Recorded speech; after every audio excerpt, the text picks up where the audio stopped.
Listen, if you don't want to regret in marriage, these are 5 types of people you should never marry, no matter how fine, rich, spiritual, or romantic they are. And number 3 is the most critical one. Please pay attention. Number 1, the chronic liar. And I'm not talking about a person that tells small, small lies. I'm talking about people that lie even when the truth could have saved them. They lie about where they are, who they are talking to, they lie about their past and even their intention. And I will say this, if someone can look into your eyes and lie comfortably to you, marriage will not fix them. Yes, whatever you are getting now is what you will get in marriage. Marriage magnifies whatever you are getting now. It magnifies your partner. So if they are telling you lies now, they will likely cheat on you in the marriage. In fact, they will twist your reality. They will begin to make you doubt your own sanity. So if you want peace, if you want joy, if that your partner is already lying to you about where they are, who they are talking to, they're already hiding their phone, you're already experiencing anxiety, please just walk away. Don't marry that person. And I always say this to young people. See, it is better to be single than to be married than wish to be single. It is a very frustrating experience. Please don't marry a chronic liar. Number 2, financially irresponsible people. You cannot marry someone like this because love is sweet. But when bills that are not paid begins to enter marriage, it can easily destroy it.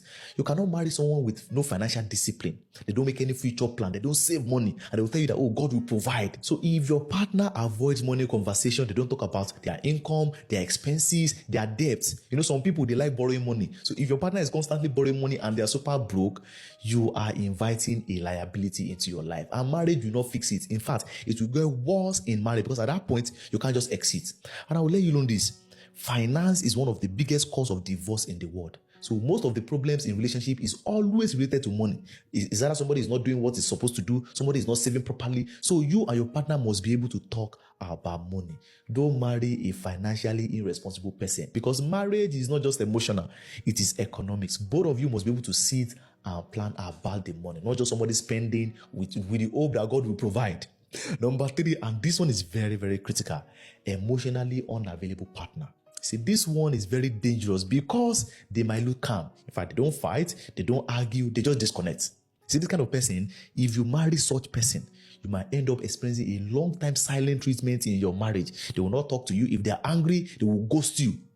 If your partner is already ghosting you, they are giving you silent treatment, they scream or they disconnect, they don't care, they don't apologize, just know that you will get something worse in your marriage. It is better to fix that particular issue before you go into marriage because you can be married to someone and still feel lonely inside. You can be in the midst of river and still be thirsty. And I know sometimes probably both of you has had different conflict that you can't resolve, you can't, maybe silent treatment or resentment in your heart. You need to seek professional support. You need to seek professional help. Talk to a counselor, talk to a therapist. Don't use marriage to fix what counseling should fix. You can send me a message and type private session. And in this session, I will guide both of you on how to navigate your relationship. You cannot marry an emotionally unavailable partner. You must resolve it. If they don't call, they don't text back, if there's any issue, they ghost you, they gaslight you.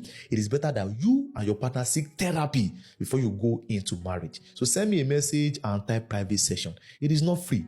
It is paid, but it is a session that can transform you and your partner for good. Look, I have counseled a lot of couples that before they spoke to me, the last time they speak to each other was like 3 years. Some didn't speak to themselves for 5 years until they started counseling. So for you not to get to that level, please book that session before you go into that marriage. And to even help you determine if you are supposed to marry that person or not. You can book couple, you can book single. Make sure you take the right step. Don't end up with an emotionally unavailable partner. They will frustrate you. Number 4, a prideful apologizer. You see, this one will say sorry, but they will never change their attitude. And I am sorry without correction is manipulation. In fact, they will blame you, they will gaslight you, they will make you feel like you are the cause of their problem, or probably you cause them to react in that way.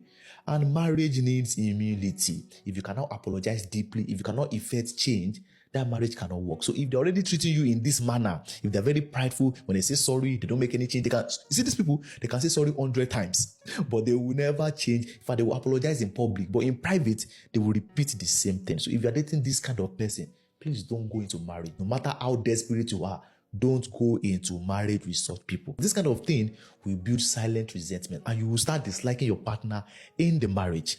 And number 5, which is the last, a disrespectful flirt. You see, this one calls everybody sweet names. If it's a girl, She entertains everybody. If it's a guy, he calls everybody baby, sweetheart, my love. And this kind of person will embarrass you in public. They are too friendly. They talk to everybody. They flirt with everybody. They keep backup plans. Should in case there's any issue, they will just move on to the next person. And let me tell you something.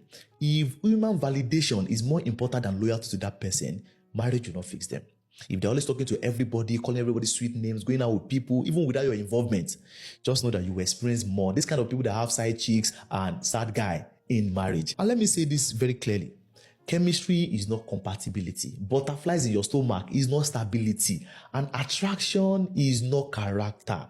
If you ignore the signs, you shall see wonders. And I know some of you are single, and if you are ready to mingle or search for a compatible partner, I open a special community for you called the Love Circle. In this community, you see matured mind. People that have been groomed, people that keep watching my video, they've learned over the years, and they are ready for marriage. Either you are single, you are divorcee, you are a single mother, you are a widow or a widower, you can see your match in that particular group. And it's from different age range. So all you need to do to join the Love Circle is to go on my profile on any of my platform, click on the link there to join the Love Circle. And if you don't want to go through that stress or join a community and mixing with a lot of people and start filtering all of them, if you want something private, something that we can help you search, there's something we call private love search. You can send me a message and type private love search. This one is very premium. It's on the eyesight, but it is something that will give you peace so that we can connect you directly to whoever you want, to your spec. My name is Israel Onodare. I'm a relationship coach and a clarity counselor, and see you next time.